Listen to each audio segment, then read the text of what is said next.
Good evening. I'm Sean Roman, pinch hitting for Nisa Petrilli. I'm Jay Kaplan. I'm Steve Ferguson. And I'm Anthony Strait.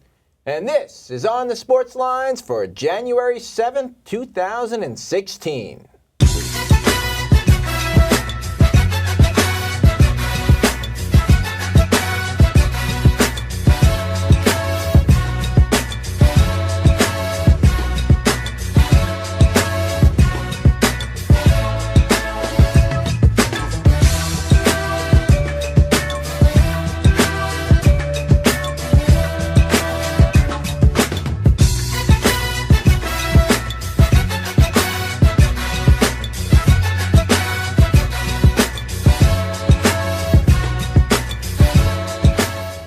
Happy New Year, and welcome to the start of the NFL playoffs.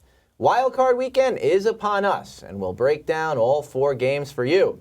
We'll also give you our final thoughts on the Jets and Giants for the 2015 season, and tell you who's going to win college football's national championship and why.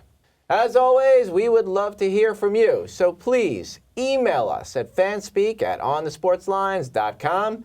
Send your tweets to @OnTheSportsLines and your posts to Facebook.com/OnTheSportsLines. The AFC wildcard game pits the Cincinnati Bengals, who really needed a bye, against the Pittsburgh Steelers, and the Houston Texans against the very hot Kansas City Chiefs. We're going to break down these games for you lightning round style. Single game, a single analyst, one major storyline.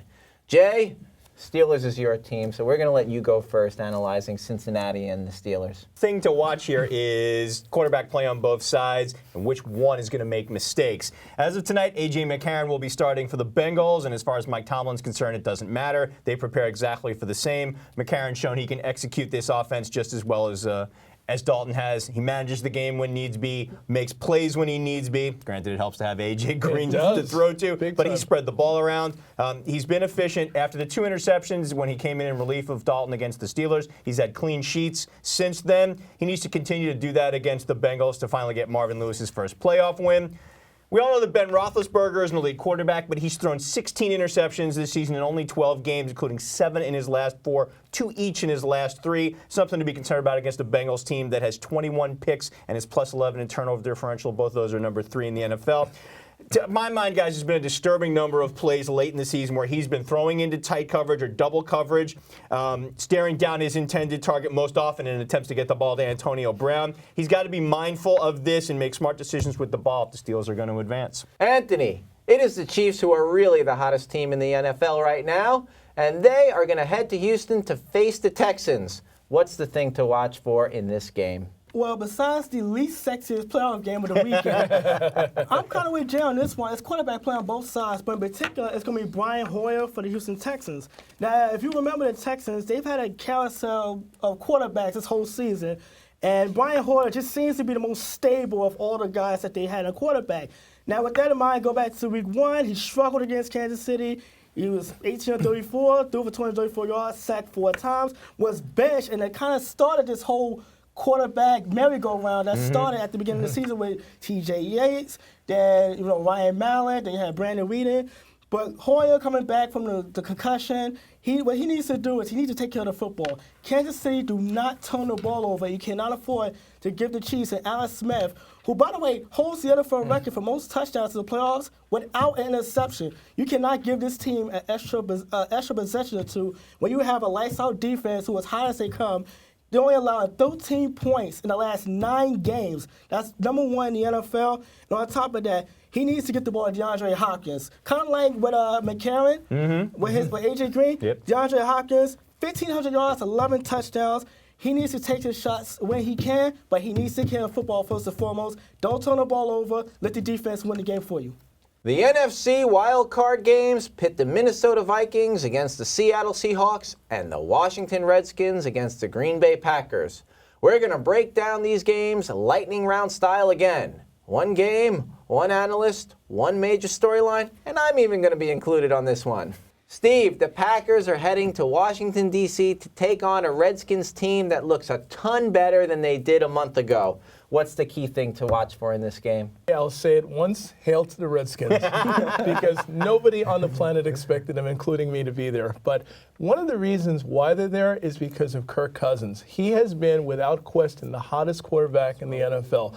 And I remember the game he had against the Giants earlier in the year where he threw 4 interceptions. I was screaming at my set, yelling, and almost at the point of cursing. But he has been tremendous since then. And matter of fact, he's had the most completions in the league, 72%, number 1 in pass yards per attempt, and touchdown to interception ratio 23-3 in the last 9 or 10 weeks. That is phenomenal. He does that against the Green Bay Packers. I like their chances of beating them. So I'm going to take on Seattle against Minnesota. To me, this is the most intriguing game of the week because of the severe weather they're going to be playing in. Yes. This reminds me when the New York Giants had to go into Green Bay a few years ago and play Aaron Rodgers and the Packers. The cold can be a tremendous equalizer. And Minnesota, even though they're playing at home, where the Golden Gophers play, they started out as a 6.5-point underdog. So this is a pretty big deal in terms of what they have to overcome. I think this favors them in the sense that they're going to rely on Adrian Peterson, another equalizer, and that plays into their quarterback, sophomore Teddy Bridgewater, who out of that class is a lot more successful than anybody else who's been playing for 2 years, especially the guy on the Browns. So if you look at it like that, if they just stay in his comfort zone, in his wheelhouse, making those short passes against the best secondary in football, I think the Colt is going to equalize and give Minnesota a chance that not many are giving them. I think Minnesota's going to come out with the win. Okay, but let's do overall predictions. You know, back in September, I always do my best to get real predictions out of everybody. We made them. And would anybody acknowledge who you picked, and then if you'd like to change it as we go through this? Anthony, we'll start off with you. Well, I remember back in September, I picked the Green Bay Packers and the New England Patriots because I was like, after the whole Deflategate controversy, this is the Tom Brady revenge tour. I still think this is going to. I still see the Patriots coming out of the AFC because I don't have much confidence in Denver, even with Peyton Manning coming back. In the NFC, however, Arizona have slowly and quietly become the most complete team. They can just beat you. They can outscore you. Yeah, we talked about that. Yeah, we talked about that. They can outscore you. Their defense can play smash mouth. They lost Tyrann Matthew. That's a big deal. Yes. But I threw out that game against Seattle last week as a mirage because every day for them was already locked up. They just kind of went back into cruise control. Bruce Arians have this team believing. He's my coach of the year right now. Yeah. I like them two in the Super Bowl. And I still say the Patriots come out on top. I still say I just want to see Tom Brady taking the trophy away from Roger Goodell. That's all I want to see. You know, if I remember correctly, I think I took Seattle against the Colts. And, of course, I was out of my mind picking the Colts because they're not even in the playoffs. But we didn't know Andrew Luck was going to be out most of the season either. Now, so what I've done is I've changed my picks completely. Arizona has been unbelievable this season. I really like their chance of being in the Super Bowl. And I have to tell you, as much as I hate New England, I think they will get through to the Super Bowl. But this time around, I think Arizona will finally win their championship. Well, you know, like Steve, I do seem to now recall that you and I were in agreement Yes. in September. I did pick the Colts. I figured Andrew Luck was ready to take the next So step. did I. Didn't think he'd get hurt and miss the season. I went with the Seahawks just because I felt there was a chance. They kind of had me wondering about it the first few weeks of the season. I'm sticking with the Seahawks. The way Russell Wilson is playing right now, they are one of the hottest team coming into the NFC playoffs. So to me, that makes them dangerous, even though they have to go on the road. They will get Marshawn Lynch back, so they're dangerous right now. I know you guys are high on the Patriots for some reason, and I don't know if it's the emotional lift or the fact that the road has to go through Mile High. I'm going to go with the Denver Broncos. Oh, wow. Their defense is playing well, and I think Peyton's return has kind of given them the emotional lift. And you know what it's like. You try winning in Mile High in the middle of January when there's 10 feet of snow going. That's so a great point. Denver, Seattle is what I'm going with. I picked the Patriots as well. I thought they had the most talent and the best leadership. I don't know why I would switch that at this point, given that they're still in it and still playing very strong. From the NFC, I did pick the Giants, and you may think that that's a bad pick, but remember how they played against the AFC's best and the NFC best in terms of Patriots and Carolina. They were just like, a couple bad plays in the fourth quarter away from being right in the playoffs and contending. True. So in that case, I'll take the Redskins as playing the New England Patriots because they do have the quarterback with the most mojo at this point. Quick question. If the Seahawks win, does Seattle get a championship ring as well? I mean, hey, look, I'm a pop cultural fan. I'm just saying, she's had a really good effect. Are you trying to say that because they've been abstaining that she's earned that ring? Yeah. Interesting. I would say yes. I'm going to get blasted. We'll have this conversation in February. I'm going to get blasted on I social believe media, you will. but it's worth a conversational It talk. is. All right, Definitely. so now let's move on to the Jets, Jets, who I was so sad for them. I'm a Giant fan, but I was pumped up to see the Jets make the playoffs. They didn't do it. Todd Bowles starts out his tenure, ended with a 10-6 record. That's quite formidable, but no trip to the playoffs due to that Week 17 loss to the rival Bills and Rex Ryan. So, Jay, how do you rate it? I think Todd Bowles did a very good job of putting his stamp on this team, creating the culture and environment that he wanted, and I think that went a long way in turning a 4-12 team into a 10-6 contender. Right. And to me, that turnaround alone makes this season a success. But I harken back to something I said on our kickoff show, is that I said that the Jets would be better served with Ryan Fitzpatrick at quarterback than Geno Smith. And other than that 3-interception fourth quarter implosion against Buffalo, I think Fitzpatrick proved me right. Granted, I'd like to see his completion percentage rise a little bit from 59.6, but 3,900 plus yards, 31 TDs against only 15 interceptions, and 19 sacks is a year most teams would love to have from their starting quarterback. And come on, the chemistry he developed with Brandon Marshall and Eric Decker, both topping 1,000 yards and 10 touchdowns, that made the Jets' passing attack as formidable as it's been in years. I would even go so far as to say decades. First order of business offseason, re-sign Ryan Fitzpatrick and do it quick. Yes.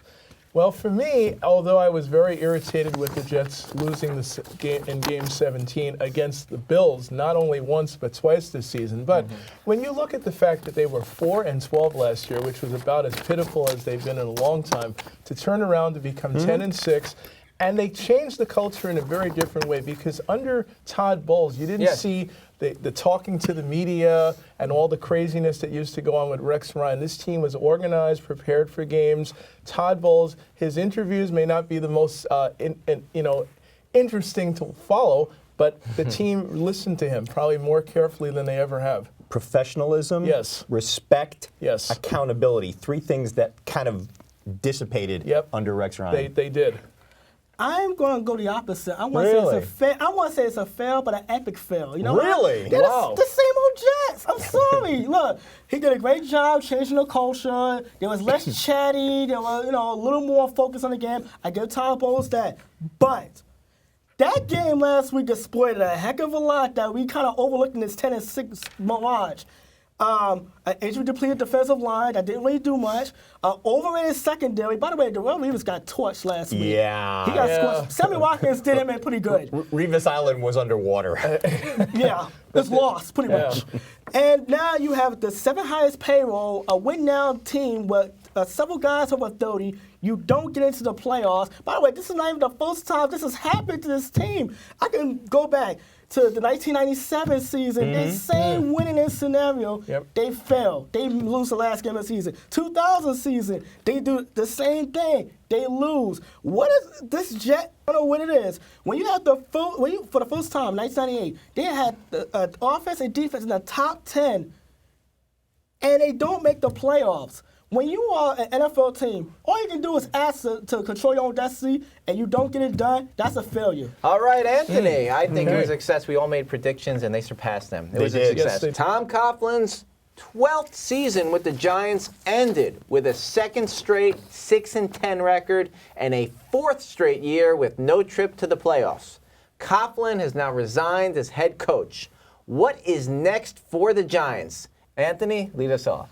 Well, if you follow the New York Giants this season, they lost six games in the final 2 minutes. And I just got to say, whoever takes over this team has to look at the defensive side of football. They were either last or next to last in every defensive category. 32nd in the NFL total defense. A league was 420 yards a game. They allowed 290 yards passing a game and 27 points a game. That's third worst. Only Jacksonville and New Orleans was more worse. And by the way, 24 sacks, like completely No pass rush. abysmal. No pass rush at all. No, nobody saw JPP's injury happening, the freak accident with the fireworks. But this is a Jerry Reese issue. When you look at the lack of talent, particularly in the secondary, no depth. The linebacker core was atrocious, and they were relying on Kennard, who ended up on the season. DeMarshall Moore, we all know what happened with the Beats headphones and cut. that as well. It's unfortunate that Tom Coughlin is the fall guy, but when you look on that side of football, if they get one stop, one play, They would lay down the Giants. It was shocking. It would be 6-10. It'd be a better record. They'd probably be in the playoffs right now if they at least win 3 of those 6 games. We know where they'll be looking in the draft with their top 10 pick. Steve? Well, I'm going to go and say Ben McAdoo, who was the offensive coordinator for the Giants, probably should be their head coach for one important reason. Eli Manning has never played any better than he has under this coordinator. He loves the system they have. He's been extremely efficient. Everything's working well with Eli the last couple of years. And frankly, they have to decide on the defensive side whether they should keep Spagnuolo, because you can argue that he may be part of the reason they've had this miserable season also. But they definitely have to get the talent on the defensive side. I got a question for you guys. I mean, obviously, Coughlin kind of had to take the fall, but what I want to know is why didn't Jerry Reese follow him out the door? Yeah. I mean, the team that Reese gave Coughlin this year was worse than the one he gave them the last 2 years. Coughlin hasn't had teams with this amount of lack of talent since he was in Jacksonville and they were an expansion team. That's right. And who's responsible for the delinquency in roster building and failed drafts? Scouting and personnel departments. Who runs those departments? Jerry Reese. The drafts aren't that bad. Wait a second. Wait a second. Now, the Giants are loyal to their employees, and they don't like to fire GMs, but John Mara did say he was concerned that responsibility for this downturn belonged to more than just Tom Coughlin. The fact that Reese then takes the responsibility and then basically throws Coughlin under the bus, I'm sorry, that doesn't speak well for him, and I lost some respect for him with that comments. Here's the thing. In my estimation, he needs to be on the hot seat starting with this draft. Yeah, you give him all the credit in the world for Beckham, for JPP prior to the fireworks. Even Eric Flowers is playing this year. And Prince Amukamara. Yep. But he also has to take the blame for the likes of Jerron Hosley, Adrian Robertson, Marvin Austin, DeMontre Moore, and a host of others. He needs to hand the next head coach a better roster than the ones he gave Coughlin the last 3 years. Any chance they could trade up for Joey Bosa? God, if only, but I doubt Maybe it. pass rushers in the worst possible. Yeah, way. but if Bosa goes past 5, I'll be shocked. Yeah, I but would be too. this shows you, though, you can have a good coach, but you need talent. You need players. You have You're to not gonna- talent. you're not To gonna use, compete. to use one of Parcells' favorite adages, he was in the kitchen, but they gave him rotten food to cook Steve, with. with you, McAdoo may be at the right place, right time. The college football playoff semifinals were blowouts, with neither Michigan State nor Oklahoma looking like contenders. But the end result is that number 1 Clemson faces number 2 Alabama for all the marbles on January 11th. Well, I may be watching The Bachelor at the time. You guys, who's going to come out the winner? As much as I can't stand Alabama, and I don't think any of us at the table like this team in any way, shape, or form, but their defense this season has been as good as it's ever been, all across the board. It's been phenomenal. But I think the reason why I have Best to pick front them, seven in the country. They are unbelievable. But their quarterback, Coker, has been amazing. And to give you an idea, 67%. yeah, to tell you how great he was, Michigan State, who was number 3 coming in, got absolutely waxed by this guy. 25 for 30 for 288 yards against the number 3 team in the country, and then their defense shut that team out, 38-0. If you look at his record this year and the kind of percentages this guy's had at quarterback, it's unbelievable. And I think Clemson, although they run the ball well, and Deshaun Watson definitely has ability, but you cannot run the ball against Alabama the way Clemson does. You better have more imagination offensively, or Alabama's going to wipe the floor with Clemson. All right, Steve, Anthony. thank you for one second. Let's say hi to Nisa for a second, everybody, because she predicted Alabama as the team to watch in September. So let's give her She's still kudos. home on maternity leave. Hi, Nisa. Hey, Nisa. Go ahead, Anthony. I'm going to go with Alabama. I know that made Mama straight proud, at home. Hi, Mom. Anyway, You know what? I noticed something, and I'm gonna go with Nick Saban being a better coach. I saw something very peculiar when they were beating Michigan State in a dominating style fashion. I saw after the game, Nick Saban smiling. He looked more relaxed this year than he was. Smiled? When you're in Tuscaloosa, Wow. you have NFL-like expectations when you're in the Crimson Tide. But with Nick Saban, I think that loss last year to Ohio State really, I think it boosts his ego a little bit. I wish Ohio State had a crack at them this year. Yeah, so do but I. here's the thing, though. I think he will prove to be a better coach. And it's a statistic I heard this morning. The lowest QBR defensively. This is the best defensive team he has had on Alabama. Look at this. Better than the 09 and 11 national championship teams. 12.1 QBR. Yeah. And by the way, Watson, he's a dual threat. 0 quarterbacks over 100 yards rushing, and 228 careers games coached by Nick Saban. Yeah, but here's the thing about Clemson, okay, and I'm going with them. Bama has issues with dual threat quarterbacks, and Watson's going to be the most dynamic they've faced, equally adept carving up defenses, arms, and legs, including the semifinal wins over Oklahoma. He is the only player in Division I to throw for over 3,700 yards, rush for over 1,000, completed 68% of his passes, 31 touchdowns through the air, 12 on the ground. The thing is that Alabama likes to play two safeties up.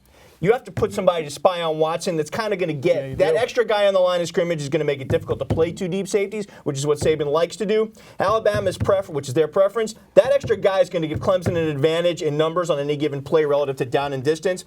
And Watson's at his best in the fourth quarter where he completes 75% of his passes.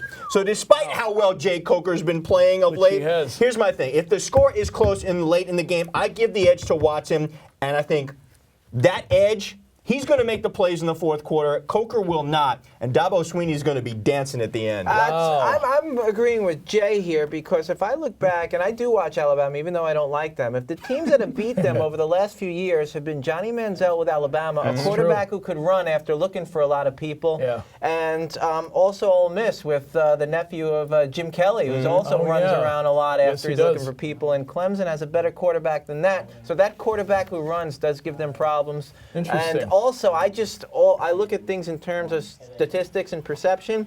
Nick Saban, 3-0. How many can he win without losing a game at the national championship level? Law of averages said eventually he's got to come back to earth, right? That music right there means it's time for our 3-minute warning. Anthony, lead us off. If you're like me and you had to endure several weeks of Jimmy Kimmel promos, surely you look forward to the college football playoff semifinals. Apparently, the powers that be couldn't care less about what you want. How else could you explain the games being played on New Year's Eve? The Orange Bowl was held late afternoon when most people were at work in the East and everyone was at work in the West. Meanwhile, the Cotton Bowl was held while many were traveling to their respective destinations before midnight. As a result, ratings this year tanked 36% compared to the games played on New Year's Day, a federal holiday FYI last year. While the committee blames lopsided games as the culprit, many fans like myself like to blame their sudden need to hold tradition with the rolls and sugar bowls over common sense. January 2nd made too much sense to actually work, and the committee already blows it 2 years in. We finally get a champion decided on the field, but the road to get there may eventually get put on tape delay. When 10-6 just isn't good enough. Nothing short of raging anger and frustration describes a great season up in smoke because the Jets choked again. SOJ, same old freaking Jets. Who cares if they won 5 in a row with a chance to close strong when it was theirs for the taking? They blew it. Rex Ryan's Bills kicked their butts yet again. Mike Singletary's quote came back to me loud and clear. He said, "I want winners." 2,000-yard receivers, a running back with a 1,000-yard season, and a quarterback with 33 touchdown passes for what? Get a pass rush and show Inwanua, Tompkins, and Curly the door. Steaming Jet fans need winners. That's why 10-6 isn't good enough. Clean up the stench and get to the playoffs in 2016. What the hell is it with Johnny Manziel? Does he want to be a professional football player or just play one on TV? According to the latest from Monday Morning Quarterback's Peter King, the Cleveland Browns are done with him. They no longer think the juice is worth the squeeze. Manziel was undergoing concussion protocol due to exhibiting symptoms after the Browns win over the Chiefs. He was supposed to report to the Browns facility to be looked at by the medical staff, but was a no-show and the team couldn't reach him. Then they find out he spent the weekend in a Las Vegas casino under a fake name sporting a blonde wig. Just the latest in a litany of off-field antics that has the Browns and many others questioning Manziel's commitment to his supposed chosen profession. I know that to a certain extent, Manziel is acting like a lot of 23-year-olds, going out, partying, generally enjoying life. Here's the difference. He's the face of a professional football franchise, and with that comes responsibilities. Among them, not embarrassing his employers. Manziel comes from a well-off family, so unlike many in the NFL, he doesn't need the money to put food on his table, which has many thinking he treats playing pro football as a hobby instead of a job. Now, whether he's engaging in these antics because he can't stop being the BMOC frat boy he was in college, or because he's trying to force a trade, Dallas anyone, either reason is unprofessional. Living your life how you want it is a right, playing in the NFL is a privilege, and Johnny, privileges can be revoked. The Giants have lost their coach, and I view this as a mistake. Of course, the record over the last few years was underwhelming. But even in that last meaningless game of the 2016 season, Coach Coughlin was approaching it like it had playoff implications. In such a game, it really isn't the result that is as significant as the effort you can get out of the players. That is the mark of a great coach and the one you want most at the helm. Coughlin did this time and time again on both the Jaguars and the Giants when the chips were down. Coach Coughlin was the guy who motivated this year an under-talented team on defense to compete for a playoff spot until 2 weeks ago when their star wide receiver was suspended. Coughlin is a guy who can inspire an 0-6 team to a remarkable second-half comeback. Simply put, there is nobody out there who could better get the Giants back into Super Bowl contention next year with a top 10 draft pick in the pocket than the guy they already had. Remember, it was Tom Coughlin who was able to put a 7-7 team on a 2-game win streak and then make a powerful Super Bowl run. And what happened when they got to the Super Bowl? Twice in that 12-year tenure, Tom Coughlin beat the Patriots and two teams that were better than those Patriot teams that actually won 4 Super Bowls. For Jay Kaplan, Steve Ferguson, and Anthony Strait, I am Sean Roman, and thank you so much for spending part of your evening with us. We hope to see you again on January 21st for another edition of On the Sports Lines. And remember, if you want to see this show again or any of those you may have missed, check us out at youtube.com/onthesportslines. And Jay, tell them what our blog is. onthesportslines.blogspot.com. Good night, everybody. Good night, everybody.